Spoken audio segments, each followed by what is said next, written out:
We're back here at Lincoln Financial Field one more time, wrapping up the 2013 men's lacrosse season. I'm Heather Prusak alongside Gabe Altieri. And Gabe, you can really categorize the season into many parts. And as we all know, going back to that Albany loss, it was a rocky start for the Orange, especially coming off 2012. Yeah, even Syracuse admitted after that loss they really weren't ready for the season to start. They were almost looking at Albany lightly, and after that, something clicked with that team. They woke up, and man, they went on a run that almost unprecedented. And then you talk about the rocky start, and like you said, that run, beating teams like Hopkins, Princeton, and that overtime win against UVA. That was really the best of the best for Syracuse. That's really when you saw this team kind of turning a corner. Yeah, you saw them gain confidence, which is something I don't know if they had. I mean, they were saying all the right things, but they were angry. They were preseason 19, and they lose to Albany. I can't imagine you have a great amount of confidence, and that's what people are thinking of you, and that's what's going on in the field. And then with those big wins, it's really showing them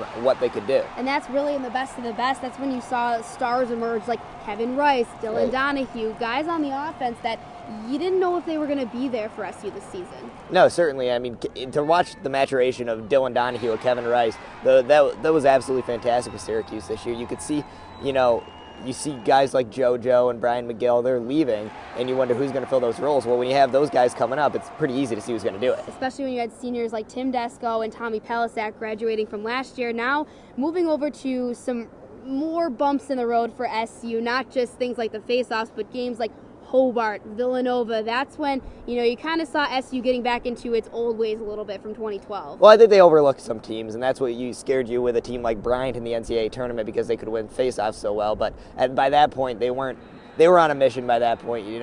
Yes, they dropped a game to Villanova, which is really because, similar to their loss to Duke earlier today, it was because they lost face-offs. And Hobart, I think, just snuck up on them. I think it's similar to Albany, just snuck up on them, but maybe it was the best thing for them to happen because they went on this run after that. But even in those losses, you saw some bright spots, guys like Cal Paduta coming up big on the face-offs, and then moving into the last part of the season, the postseason that is, winning the Big East tournament for the second year in a row, leaving the Big East on a high note there, and then moving into the NCAA tournament, making a huge run. It's just a lot of things kind of really coming full circle for SU, a lot of the pieces coming together, except for in today's game. That's right. I mean, this run that SU went on, it was something special. It was something different. I mean, Coach Desko's coached a lot of teams to the championship. He's coached a lot of teams to the Final Four, and this one has to be a little bit different. Like you said, I mean, you don't have a Powell on it, you don't have a Gate on this team, but you have a group of guys that wouldn't give up.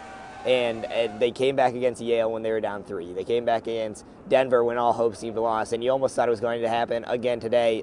They fell a little bit short, but this group definitely accomplished more than I think anybody thought they would. You heard Brian McGill and JoJo really leading up to today's game saying this is a team that's special. This is a team that's different from all other SU teams, and they really showed it all season, and it kind of came full circle there, but then in the end, SU came up just short with a 16-10 loss to Duke. Well, that's it for our coverage of the 2013 Men's Lacrosse Championship from Lincoln Financial Field. Thanks so much for watching along with us, and of course, we'll be back next season for all of your coverage, and we'll be starting football in just a couple months. For Gabe Altieri, I'm Heather Prusak. Thanks so much for watching.